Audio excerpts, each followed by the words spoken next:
In this video, I'll show you how to install wheel spacers in your car to avoid wheel wobble and vibrations while driving. This is a fairly common problem that we're going to completely eliminate. I'll tell you how to tighten the spacers when the hubs are spinning, explain the difference between bolt-on and slip-on spacers, including which ones to choose and what you should never do under any circumstances. Now, less talk, more action. Let's get to it.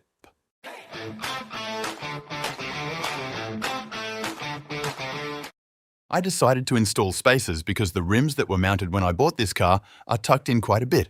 You can really see it, especially on the rear axle. Fortunately, this visual problem can be fixed in 1 hour. Safety is the top priority, which is why I start all work by placing a wheel chock under the tyre. Over the last winter season, I drove nearly 20,000 kilometres, so my bolts have seized up quite a bit. To make the job easier, I'm adding an extension to my wrench to help loosen the lug bolts.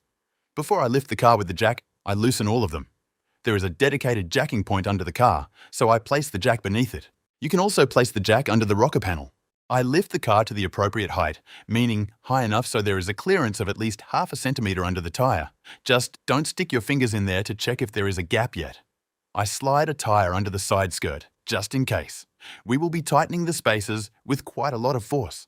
And if the car were to fall off the jack, it's better for it to damage the rim, because if it falls without protection, the damage and repairs will be much more costly. Now that the tyre is already hanging in the air, I unscrew all the bolts completely and remove the wheel, setting it safely aside.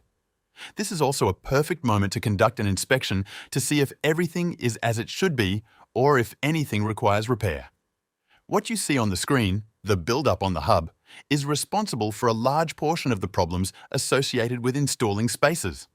Very often, people install them without cleaning this build-up first, which causes the spacer to sit crookedly and, at high speeds, generates wheel wobble.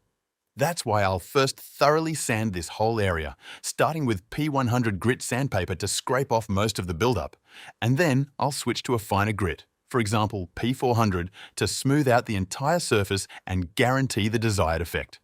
If you don't have power tools, you can do this by hand.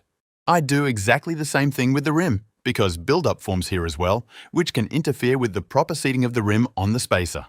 It's better to spend those extra 15 minutes and not have to deal with this issue later, as it's half the battle. I already have new 3cm spacers ready from a well-known manufacturer.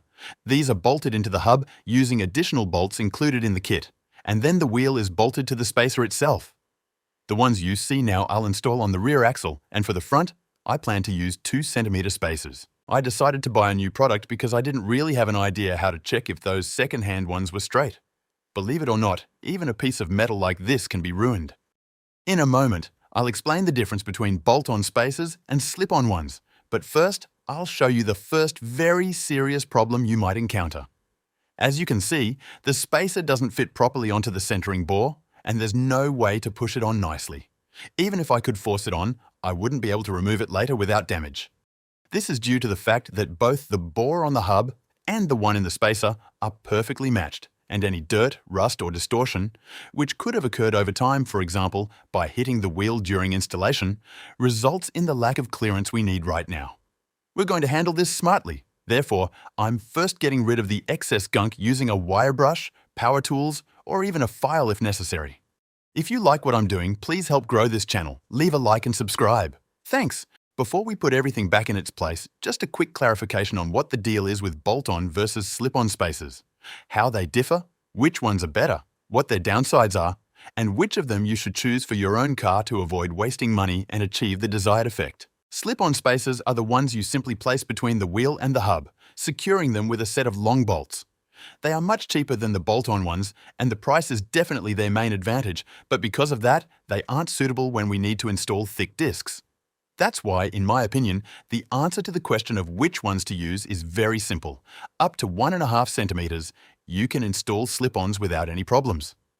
Beyond that size, we risk the long bolts bending while driving, which leads to issues with handling and braking, especially under heavy loads.